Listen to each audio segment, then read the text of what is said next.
याचं चिन्ह वाटप कधी करायचं?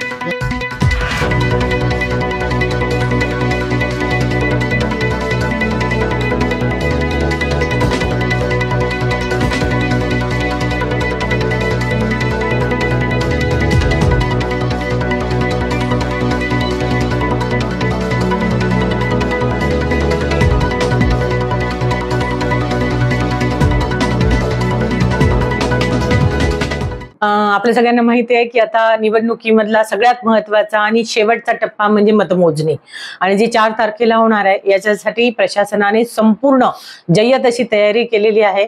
सगळ्यात प्रथम ही जी मतमोजणी आहे ही शासकीय तंत्रनिकेतन जे मुलींचं कॉलेज आहे त्या ठिकाणी होणार आहे.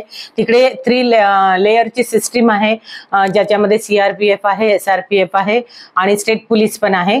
मी आणि SP सरांनी 3 वेळेला याची पाहणी केलेली आहे. दररोज ARO याच्या सुरक्षिततेबाबत त्या ठिकाणी जातात आणि त्या ठिकाणी लॉगबुक मध्ये सुद्धा व्यवस्थित बघून त्याची नोंदणी करतात.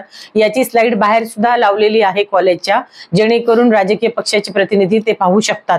एकंदरीत सिक्युरिटी बाबत आम्ही खूप जागरूक आणि त्याबाबत दक्ष आहोत. CCTV कॅमेरेज आणि फुटेज सुद्धा त्या ठिकाणी चालू आहेत. त्यानंतर मतमोजणी जेव्हा सकाळी 8 वाजता सुरू होईल, साधारणतः 29 फेऱ्या होतील, 28 EVMच्या आणि 1 पोस्टलची. अशा प्रकारे या फेऱ्या होणार आहेत. 8 वाजता मतमोजणी झाल्यानंतर 3 टप्प्यात, एक ETPBS म्हणजे सर्व्हिस वोटर्स आणि जे स्कॅन केलेली मतमोजणी, दुसरी पोस्टलची मतमोजणी आणि तिसऱ्या वेळेस अर्धा तासानंतर सुरू झालेली EVMची मोजणी. अशी ही 84 टेबलवर, म्हणजे प्रत्येक ठिकाणी 14 टेबल आहेत आणि टोटल 84 टेबलवर ही मतमोजणी सुरू होणार आहेत. साधारणतः 19,77,042 ही आपली वोटर संख्या होती. त्यापैकी 12,37,355 म्हणजेच 62.59% वोटिंग लातूरमध्ये झालेलं आहे. 4,220 बॅलेट आहेत, बॅलेट युनिट्स आहेत, 28 उमेदवार आहे, 2125 पोलिंग स्टेशन्स आहेत आणि ती म्हणजे साधारणतः VVPAT सुद्धा 2125 आहेत.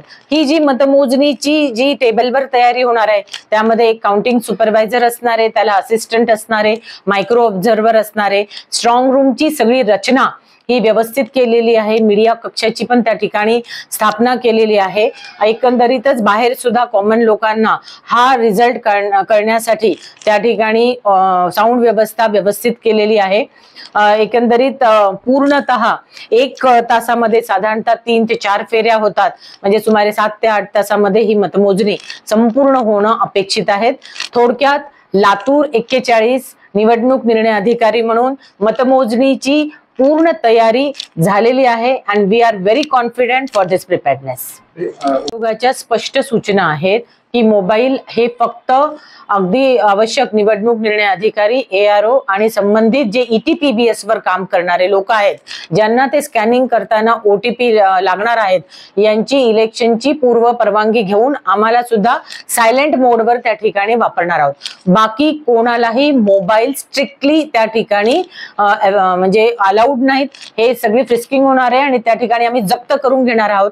त्यामुळे माझं सगळ्यांना आवाहन राहील की कृपया एक दिवस फास्टिंग करा, मोबाईल आणू नका, कारण की मोबाईल आणले तर जप्त होतील आणि एवढे मोठे मोबाईल आम्ही सुरक्षित ठेवू शकत नाहीत. त्यामुळे माझंच लातूरकरांना आवाहन राहील, या ठिकाणी आपण सहकार्य करावं.